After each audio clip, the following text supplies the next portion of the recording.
నేను ఇది పార్టీగా అంటే ఒక వ్యక్తిగతంగా తెలుగుదేశం పార్టీ కార్యకర్తగా నేను చూసేది ఏంటంటే వాట్ ఈజ్ రాంగ్ ఇట్ ముఖ్యమంత్రి గారు అప్పీల్ చేసిన దాంట్లో రాంగ్ ఏముంది? నిజమే కదా.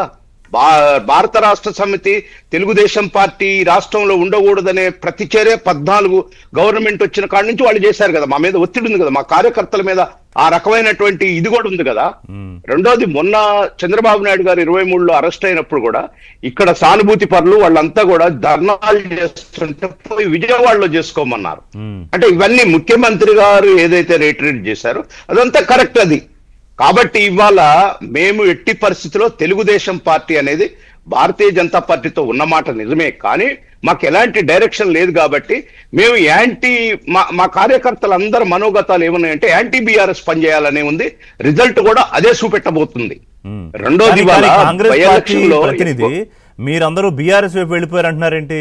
మద్దతుదారులు అభిమానులంతా అది బహుశా మిత్రుడు అంటే తెలియదు వారికి, కిరణ్ గారు మరి ఎట్లా ఎస్టిమేషన్ వేశారో మాకు తెలియదు. జూబ్లీహిల్స్ ఉప ఎన్నిక గురించి కాదు మీరు అన్నారు. ఇంకా ఒక చిన్న క్లారిఫికేషన్ ఏంటంటే ఎన్డీఏ బీహార్లో ఎన్డీఏకి లోకేష్ బాబు గారు అక్కడ ప్రచారం చేసింది కాబట్టి టీడీపీ స్టాండ్ తీసుకోలేదు. కాబట్టి స్టాండ్ తీసుకుని ఉంటే వేరుండే, వాళ్ళు ఎటు స్టాండ్ తీసుకోలేదు కాబట్టి అక్కడ లోకేష్ బాబు గారు అదే అన్న ఇప్పుడు అక్కడ అక్కడ బీహార్ లో టీడీపీ ఎన్డీఏకి మద్దతు ఇచ్చింది కాబట్టి ఇక్కడ ఇవ్వలేదు కాబట్టి కొంత స్ప్లిట్ అయినా చెప్తున్నాం. అదే చెప్తున్నా. అయితే ఇంకోటి బీజేపీ సంబంధించి మాత్రం మొత్తం రిషి గారు కౌశిక్ గారు చెప్పేది ఏంటంటే, ఆయన చెప్పేది మా ఓట్ బ్యాంక్ ఒకళ్ళు నిజంగా కూడా మనం స్టాండ్ తీసుకోపోయినా లోకేష్ బాబు మన ఎన్డీఏ తరఫున బీహార్ పోయి ప్రచారం చేసి వచ్చారు కాబట్టి పోతే బీజేపీకి పోవాలా, కానీ బీఆర్ఎస్కి ఎట్లా పోతే మరి వాళ్ళ అదేందో నాకు అర్థం కాల. మరి దాని ఏందో మరి అది. కానీ రెండోది ఏంటంటే, నేను అంటున్నది ఏంటంటే కార్యకర్తలు మేము పార్టీ అధికార ప్రతినిధిగా కానీ లేకపోతే మా చంద్రబాబు నాయుడు గారు కానీ తెలంగాణలో ఏం డైరెక్షన్ అనేది లేకుండా తటస్థంగా ఉన్నాం.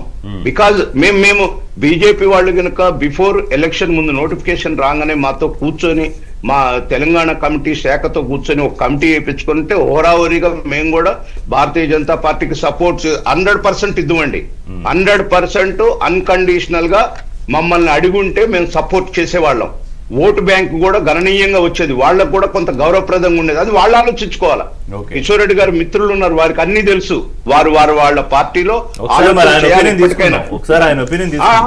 డెఫినెట్ గా వారు ఆలోచన చేసుకోవాలి. రెండోది, ఇవాళ ఎన్నిక విషయానికి వస్తే ఇవాళ భారత రాష్ట్ర సమితికే దెబ్బండి. ఇది కాంగ్రెస్ పార్టీ కాదు, కాంగ్రెస్ పార్టీ సీటు కాదు, అది కాంగ్రెస్ పార్టీ సీటు కాదు, బీఆర్ఎస్ సీటు. బీఆర్ఎస్ కాదు, మీరన్న కలిసి చేస్తుంటే బాగుండేది అన్న దాని మీద కిషోర్ రెడ్డి గారు ఏం చెప్తారు చూద్దాం. కిషోర్ రెడ్డి గారు. ఓకే, ఏం లేదండి, ఇప్పుడు జనసేనతో పోయిన ఎలక్షన్లో కూడా అదొక పొత్తు ఉంది. 8 సీట్లు అన్నారు కదా ఇంతకుముందు కౌశిక్ గారు అన్నట్టుగా ఉన్న వాస్తవమే. మా దగ్గర కోదాడ కూడా సూర్యాపేట జిల్లాలో జనసేన వారే పోటీ చేశారు. నా టికెట్ మీదే పోటీ జరిగింది. సో ఒక ముందు పొత్తు అనేది అంటే ఇప్పుడు డెసిషన్ ప్రస్తుతానికైతే తెలంగాణలో అయితే టీడీపీతో లేదు చేయబట్టి ఇంకా ఆబ్వియస్లీ మేమైనా కానీ పొత్తులు లేకుండా మళ్ళీ కూడా వద్దనుకున్నారు. అంటే ఏంటి, ఏమన్నా స్పెసిఫిక్ రీజన్ ఉందా? అంటే తప్పనిసరిగా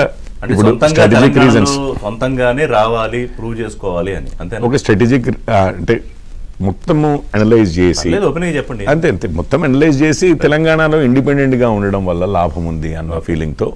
ఎందుకంటే అంతకుముందు ఉన్నాము, 2014లో కూడా ఉన్నాం కదా టీడీపీ.